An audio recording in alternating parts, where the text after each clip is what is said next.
tendríamos la oportunidad, el gusto de conversar unos minutos con el escritor, el prolífico escritor mexicano Francisco Martín Moreno, sin duda y por mucho el más leído.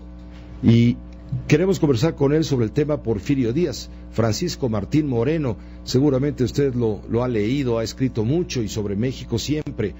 México negro, México sediento, arrebatos carnales. En el primer tomo de Arrebatos carnales, por cierto, va y se mete a la recámara de Porfirio Díaz como un personaje observador de la realidad, México ante Dios, México acribillado, en fin. Lo último que le recomiendo muchísimo, En media hora la muerte, es el último libro de Francisco. Francisco, te agradezco mucho, vaya qué introducción te hice, ¿eh? No, gracias, Pepe, no te merezco, eres demasiado amigo para mí, muchas gracias, Pepe. No, hombre, Francisco, al contrario, ¿qué más da que se traigan los restos, las cenizas o lo que quede de Porfirio Díaz? Bueno, mira, querido Pepe, muy rápidamente, yo te diría que Porfirio Díaz, en buena parte, no totalmente, pero en buena parte es el ejemplo de lo que no debemos hacer, querido Pepe.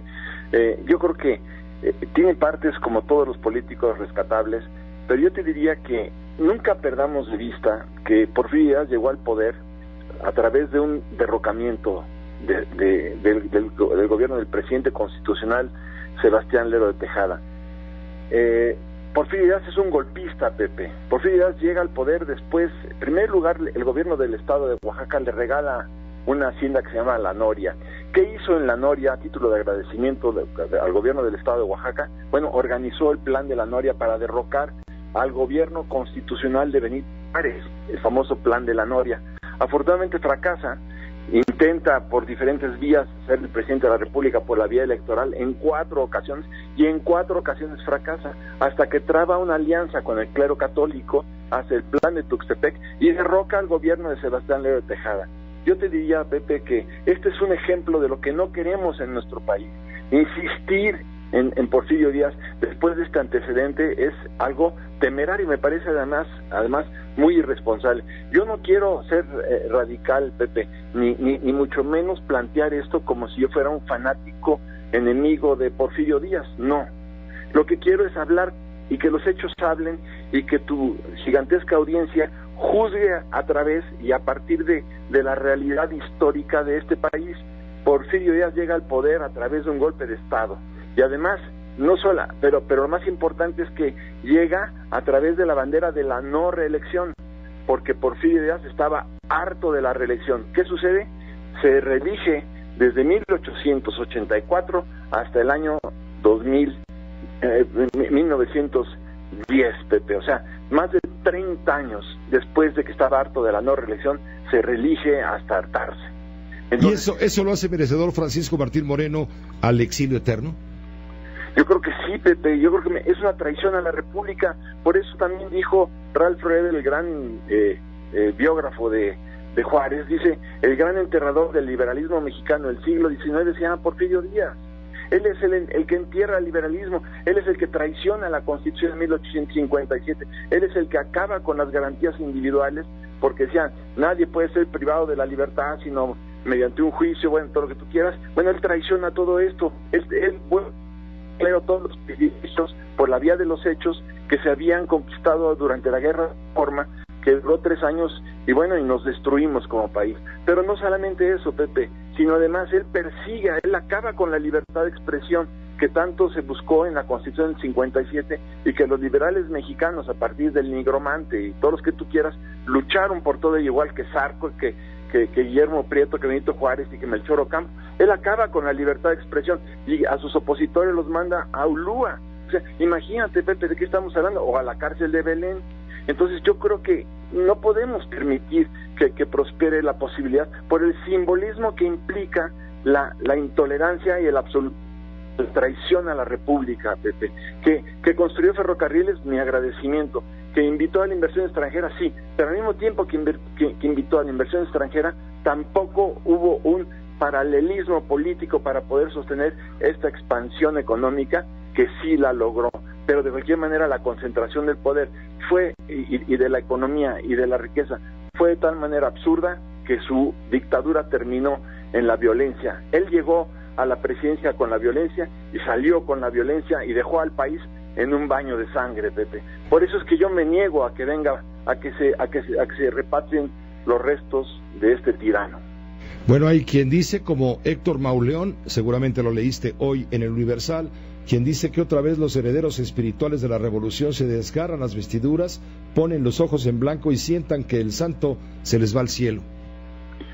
Sí, Pepe, parece que el santo se les va al cielo, pero yo estimo mucho y respeto mucho a Héctor y estimo mucho a muchos historiadores que en este momento están hablando de que están de acuerdo con Porfirio Díaz, y yo creo que sería un grave error si no perdemos de vista también, Pepe, que acabó con los yaquis. Su vicepresidente Ramón Corral le quitó los territorios a los yaquis, acabó con los mayos, Pepe. Fue una masacre. Bueno, otra masacre importante fue la de Cananea, Pepe. Cuando se da la huelga de Cananea, es muy importante subrayarlo, se da la huelga de Cananea porque los trabajadores mexicanos pedían la igualdad de condiciones laborales de los trabajadores norteamericanos. ¿Qué hace Porfirio Díaz? Pide a los Rangers de Arizona que entren a territorio nacional y masacren a los trabajadores mexicanos que estaban pidiendo igualdad salarial. ¿Qué pasó también en Río Blanco? Bueno, en Río Blanco también masacraron a la gente. Eran mujeres, eran empleados y eran niños que estaban empleados ahí con la familia, estaban juntos y también los masacraron, Pepe. Así no se hacen las cosas. Yo por eso insisto en que Porfirio Díaz es el ejemplo de lo que no debemos hacer. ¿Cómo logró la pacificación de México? Bueno, a través de los confesionarios, Pepe, porque la alianza con el clero fue eso. Él logró tener información de primera mano de cualquier levantamiento armado que se hubiera podido formar en su contra a través de los confesionarios. Entonces, también, Pepe, por todos lados. Además, cuando se habla de la pacificación, también es algo falso la paz porfiriana, porfiriana, Pepe, porque ¿quién fue el principal instigador de los movimientos armados en el siglo XIX? El clero, Pepe. El clero es el que financia la guerra de reforma con las limosnas pagadas por el pueblo de México. Esa fue la guerra de reforma en contra de un estado dentro de otro estado, como era el clero mexicano, que ha sido, el peor enemigo que ha tenido México en su historia. Por ello, Pepe, creo que Porfirio Díaz debe descansar, pues no sé si tranquilamente, pero por lo menos que lo dejemos allí en el cementerio de Montparnasse, porque no creo que sea algo que debamos de recordar, ni mucho menos homenajear, ni mucho menos rendirle misas solemnes como las que se están invitando en este momento, ni siquiera pedir a Francia que repatrie sus restos, Pepe. Pues te agradezco, Francisco, la oportunidad de escuchar tu punto de vista. Tú has escrito bastante sobre ello, has investigado más y me vuelvo a referir a Arrebatos Carnales, donde es una serie de 3 libros estupendos, espléndidos, y en uno de ellos te metes en la recámara justamente de Díaz y cuentas todas las intimidades de Díaz y doña Carmelita. Así es, Pepe. También esa parte importante, pues porque como todos los seres humanos también tenían sus debilidades carnales y había que haberlas contado. Pero lo que yo te quiero decir, Pepe, es que lo que te acabo de decir no son opiniones mías. Sí. Estoy hablando con arreglo a hechos históricos, y por más que me puedan decir que soy radical o intransigente, no, estoy diciendo hechos históricos como lo que te dije de Cananea, como aquella frase estupenda que pasó a la historia y que se olvida cuando dijo: mátenlos en caliente. ¿A quiénes? Aquellos opositores del gobierno de Lerdo que habían sido derrocados y que querían el gobierno constitucional de regreso. Él dijo: mátenlos en caliente. No queremos esto, Pepe, no queremos estos ejemplos y no queremos recordar a Porfirio Díaz.